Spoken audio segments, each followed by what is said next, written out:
This is elderberry or elder here, and which is another easy tree, shrub, small bush that you can grow. It is native to many parts of northern America, and you can find it in the woods, along roadsides.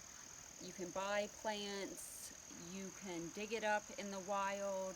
There's all different ways to obtain the plant. So, and once you have one, it will send out runners and you'll get more plants typically will come up. And then many fruit catalogs have various varieties of elderberry where some have even larger berries and that sort of thing. So this plant is known for its berries, which have antiviral properties. They're made into juices, syrups, tinctures, all sorts of things. You can also use the flowers of the plant, which have fever-reducing qualities, among other qualities. The leaves of the plant are also antiviral.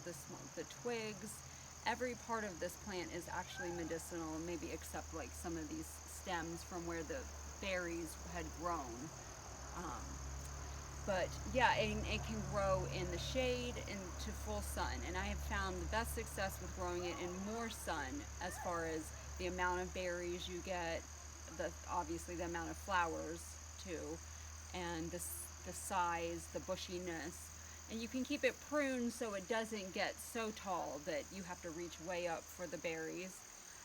But you can boil, as far as using it, you can make, like I was saying, extracts of the berry.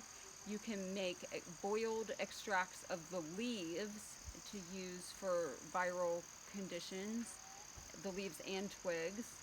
Ed, what else do you You want to can add? also do the leaves in an oil extract and keep it as an oil or make that into a salve, which is good for trauma, breaks and sprains and wounds and burns and that sort of thing. So again, part of the reason of us bringing these plants to you is to the ease of cultivation and also to mention sustainable wild crafting, okay? This plant grows abundant in the wilds. You can oftentimes go by creeks or ditches, drainage ditches, that sort of thing, and find the plant. Um, if you so desire, if you ask and receive permission from landowner and plant itself, then dig one up and bring it home with you. If that's not your style or you don't have space, know where it is, and there's an abundance of material for you to make medicine with on here. So part of what we wanted to bring today is to show you sustainable wild crafting. If growing plants at your own home isn't your style or you don't have space for that, then consider sustainable wild crafting, which means you're not entitled to go take anything. You do have to check with landowners, and we always ask the plant itself and never take more than we need, and never take from a plant that's rare or endangered. If you don't see an abundance of it, leave it alone, and don't harvest all of what you see. These are some main ethical guidelines when it comes to sustainable wild crafting. But if you come up on an elderberry, feel free, ask, receive permission to take a few twigs with you.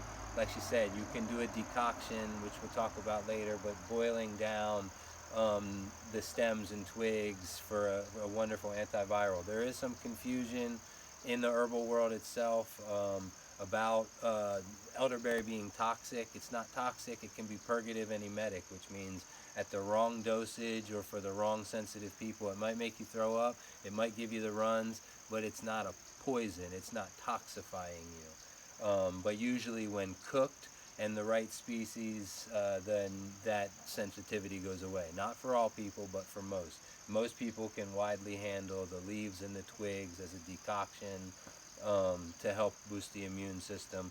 We do that, the leaves and the twigs combined with the berries for a full plant immune booster, antiviral. And one more harvesting tip. So this was a cluster that had berries on it.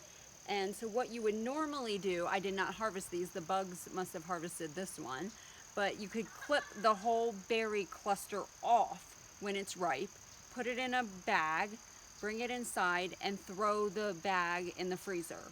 Throw the bag with the different whole berry clusters in it. Or if they need to ripen, let them ripen for 24 hours on your counter. Avoid green berries. Yeah, and then throw them in your freezer. And what you'll find is then when you have time, you can thresh the berries off of the stems very easily when they're in a frozen to slightly thawing state. When they're very cold, the stems can kind of break a lot, but once they just start thawing just a little bit, the berries just kind of come right off, and you can separate them from the stems really easy that way. And then you have the berries to do whatever you'd like with, if you want to make a syrup. And mostly you process it, and you do end up straining out the seeds. There's also some concern that the seeds are toxic, but they're, like Ed said, they're not toxic in that way that they could toxify your body. It's just like other core, like apple cores and things like that. You don't want to have too much of it.